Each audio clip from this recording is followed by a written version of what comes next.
नमस्कार, मैं हूं कुमार नरेंद्र सिंह और आज के इस एपिसोड में मैं बिहार के उस खबर की बात करूंगा जो शायद नेपाल में हुई जेनजे के आंदोलन में दब के कहीं रह गया। मैं बात कर रहा हूं वहां के संविदा कर्मचारियों के अधिकार की, संविदा कर्मचारियों के हड़ताल की।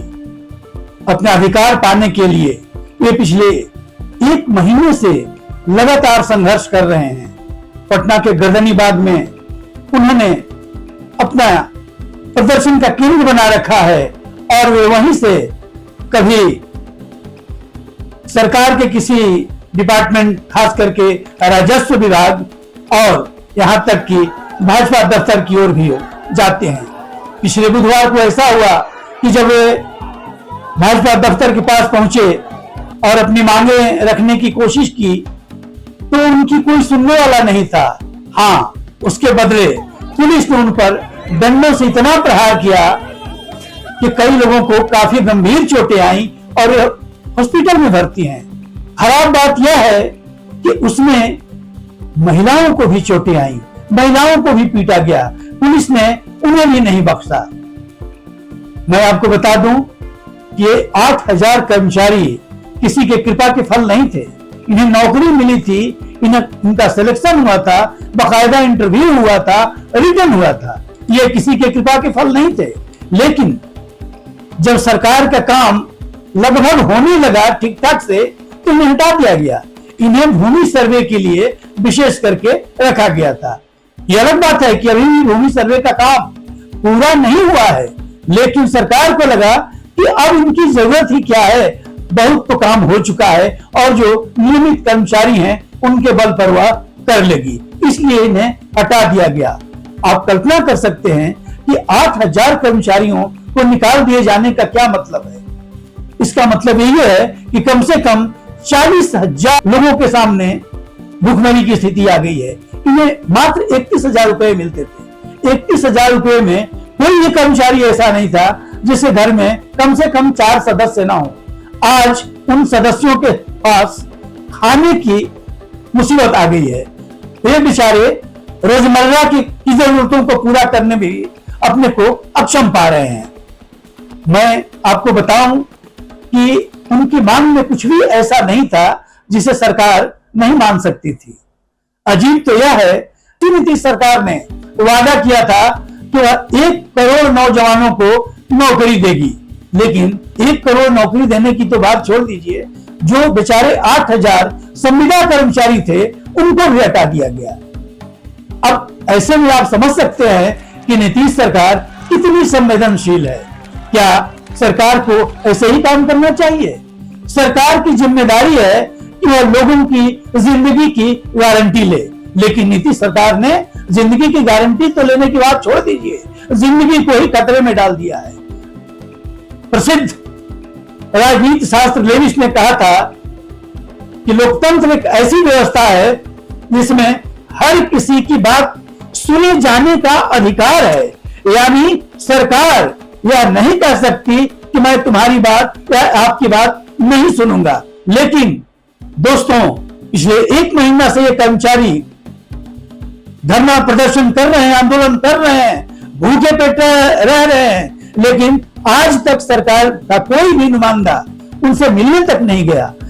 ये इन लोगों ने संजय सरावगी के घर पर, जो बिहार के राजस्व मंत्री हैं, उनके यहां ये लोग 2-3 बार गए, लेकिन सरावगी ने बात करने से भी इनकार कर दिया। हाँ, इसी तरह एक बार चलते चलते उन्होंने कहा कि ठीक है, आप लोगों के मांगों के बारे में हम विचार करेंगे। लेकिन पता नहीं है कैसा विचार है कि आज तक विचार ही हो रहा है और ये बेचारे संविदा कर्मचारी अपना रोना रो रहे हैं। उन्हें उनका आंसू पोंछने वाला भी कोई नहीं है। इन कर्मचारियों को सरकार अगर ये कह रही है कि हम आपकी बात सुनेंगे, तो सुन लेने में क्या जाता है? क्या सरकार उनका दुख दूर नहीं कर सकती है? 8000 कर्मचारी बिहार जैसे बड़े प्रदेश में क्या मायने रखते हैं? इनका समायोजन करना कौन सी बड़ी बात थी? लेकिन नहीं, यह असल बात है नीयत की। सरकार की अगर नीयत में खोट नहीं होती तो अब तक इन कर्मचारियों का दुख दूर कर दिया जा चुका होता है। कर्मचारी क्या मांग रहे हैं? ये कह रहे हैं हमें समान वेतन दिया जाए। आखिर क्यों समान वेतन नहीं दिया जा सकता है? सुप्रीम कोर्ट ने कहा है कि जो कॉन्ट्रेक्चुअल कर्मचारी हैं उन्हें वही वेतन दिया जाए जो नियमित कर्मचारी को दिया जा रहा है। लेकिन हम नहीं मानेंगे, क्योंकि हम सरकार है और उसमें भी बिहार सरकार है। हम क्यों मानेंगे आपकी बात? हम तो वही देंगे जो हम चाहेंगे। तो इन कर्मचारियों को नियमित कर्मचारियों के वेतन के बदले मात्र 31,000 रुपए दिए जाते हैं। यही नहीं, इन्हें किसी प्रकार का भत्ता नहीं दिया जाता है। पिछले 2 महीना से इन लोगों को सैलरी तक नहीं मिली है। कर्मचारियों ने इसीलिए अपनी मांग में पहली मांग यह रखी है कि पहले तो हमें 2 महीने की सैलरी दी जाए ताकि हमारा घर चल सके। हमारा घर चलना मुश्किल है, हम कहीं से उधार ले रहे हैं, किसी से कर्ज ले रहे हैं, तब हमारा घर चल रहा है। सरकार को क्या 2 महीने का सैलरी जल्द से जल्द नहीं दे देना चाहिए? या इसमें 31,000 रुपए हैं तनख्वाह और 8,000 कर्मचारी, इतने पैसे क्या सरकार के खजाने में नहीं है? जाहिर है कि है, लेकिन वह देना नहीं चाहती है। उनकी मांग है कि सबसे पहले तो हमें नौकरी पर वापस लिया जाए। पता नहीं क्यों? क्योंकि जब उन्हें नौकरी पर रखा गया तो बाकायदा कॉन्ट्रैक्ट हुआ था, उनकी शर्तें लिखी गई थी। लेकिन जब हटाया गया तो उनसे न पूछा गया, न उनको कोई नोटिस दिया गया, न कोई कारण बताया गया। ऐसे में अपने आप में यह टर्मिनेशन 8,000 लोगों को जो हटाया गया है अपने आप में इलीगल है, गैर कानूनी माना जाना चाहिए। लेकिन सरकार गैर कानूनी को ही कानूनी मानती है। कोई यह पहला मौका तो है नहीं, ऐसे मौके बार बार आते रहे हैं और हमने देखा है कि सरकारों का रवैया क्या है।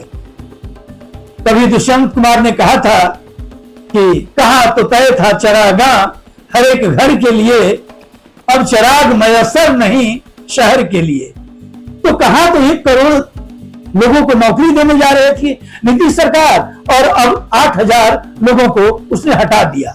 ऐसे में आप कल्पना कर सकते हैं कि नीतीश कुमार के सामने यह आने वाले दिनों में इस तरह की राजनीतिक चुनौतियां खड़ी करेंगी। जाहिर है ये लोग नीतीश से नाराज होकर महागठबंधन के पाले में ही जाएंगे। वो तो कह भी रहे हैं कि इस बार अगर हमारी मांगे न मानी गई तो अगले चुनाव में हम नीतीश को बता देंगे कि वो कहां खड़े रहेंगे।